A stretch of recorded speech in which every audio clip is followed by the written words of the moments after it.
Hi, I'm Amy Moskowitz and I'm the reference manager at Haverford Township Free Library. And I have a novel for anyone who has ever dreamed of starting over. I'm reading Evie Drake Starts Over by Linda Holmes. Set in small town coastal Maine, the book is about Evelith, or Evie, like Chevy, as she would tell you, Drake, a young widow living in a huge home, looking to start over. Her best friend, Andy, floats the idea of her renting an apartment in her home to Dean Tenney, a former pitcher for the Yankees, ironically also looking to start over. Evie somewhat reluctantly agrees to take in this handsome former athlete on one condition. She never need discuss her deceased husband, and he never discusses why he can no longer play baseball. What would possibly ensue? A friendship? Maybe more? I am enjoying the book very much. For a debut novel from the author, I find it very well written and engaging. The characters are well thought out, and I find myself interested in the conversations between Evie and Dean. Readers will find that there's more than meets the eye here. People magazine has said that it's, quote, everything a romantic comedy should be, witty, relatable, and a little complicated, unquote.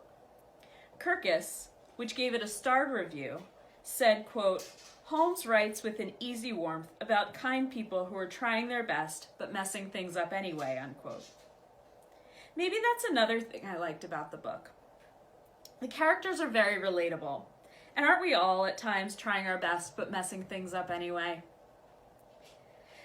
And Book Page, we all love our Book Page, has called it, quote, a heartwarming rom-com about loss, grief, and second chances. A feel-good read that radiates warmth, and a perfect choice for fans of Rainbow Rowell and Marianne Keyes. Evie Drake Starts Over is available on Libby, and I think it's a great quarantine read. It's similar to my last review, which was The Authenticity Project, because it is uplifting, funny, and heartwarming. For me, it's just the type of book that I want to read right now.